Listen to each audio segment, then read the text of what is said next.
শুধুমাত্র আল্লাহ দেখতে পারেন কার মনে কি চলছে, শুধুমাত্র আল্লাহ জানেন কার মনে কি আছে।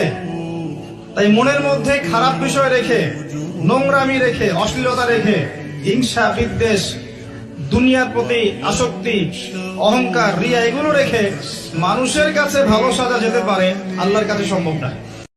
আল্লাহ রাসূল সাল্লাল্লাহু আলাইহি ওয়াসাল্লাম বলেছেন, কেউ যদি জুমার দিনে সকাল সকাল গোসল করে, আর্লি মর্নিং গোসল করে ফেলে, একদম ফরজ গোসলের মতো, এবার সবচেয়ে উত্তম কাপড়টা পরে, নোংরা কাপড় না, বেস্ট কাপড়টা পরে, আতর খুশবু ব্যবহার করে, সুগন্ধি ইউজ করে, সুগন্ধি ব্যবহার করে সে সকাল সকাল পায়ে হেঁটে মসজিদে যায়, বাহনে চড়ে নয়, পায়ে হেঁটে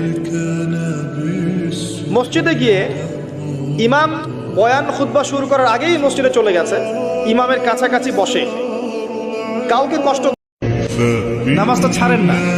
যত পাপ করছেন করেন, আমি বলি নামাজ ছাড়েন না। ইনশাআল্লাহ একদিন নামাজই আপনাকে পাপ থেকে বের করে আনবে ইনশাআল্লাহ।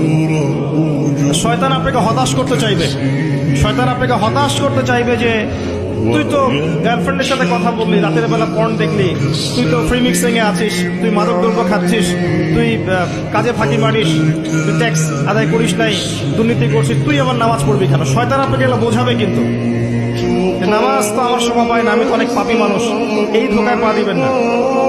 আপনি নামাজ কন্টিনিউ করতে থাকেন, ইনশাআল্লাহ আল্লাহ পাক আপনাকে পাপ থেকে বের করে আনবেন। ওই মনের বিষয়টা আল্লাহ ছাড়া কেউ জানে না। আপনি দেখতে পারেন সমাজে অনেকে দাড়ি, টুপি, পাগড়ি, জুব্বা সব লাগিয়ে ঘুরছে, বিশ্বাস করেন তাদের মনটা এমনও হতে পারে যে জানোয়ারের চেয়েও কুৎসিত, এমনও হতে পারে। আবার আপনি দেখবেন সমাজে এমন অনেক মানুষ ঘুরছে যারা হয়তো অনেক পাপে লিপ্ত মনে হচ্ছে, কিন্তু মনের মধ্যে সততা আছে। সবাই সবার স্বার্থে থাকে, সবাই সবার প্রয়োজনে থাকে, প্রয়োজন শেষ হলে আপনাকে চিনবেও না অনেকে। আপনি আমি যখন ইন্তেকাল করব, এমন হবে 40 দিন পর কেউ আমাদের কবর জিয়ারত করবে কিনা সন্দেহ আছে। এগুলো বাস্তবতা। আর আমরা বোকা কেন জানেন? আমরা এই দুনিয়ার মানুষদের স্বার্থেই, আমার আশপাশের মানুষগুলোর স্বার্থেই সারা জীবন আল্লাহর বিরুদ্ধে চলি, হারাম খাই, সুদ খাই, ঘুষ খাই, দুর্নীতি করে ওদের মুখে হাসি ফোটানোর জন্য। যে মানুষগুলো আমাকেই চিনবে না পরকালে, দুনিয়াতেই আপনার মৌতের পরে আপনাকে এরা ভুলে যাবে, আপনার মৃত্যুর পরে এরা আপনাকে খুব বেশি দিন মনে রাখবে বলে মনে হয় না, রাখলেও বছরে বছরে একদিন। আল্লাহ বলছেন টেনশন করো না, কষ্ট পেও না, তোমার রব তোমাকে ছেড়ে দেননি।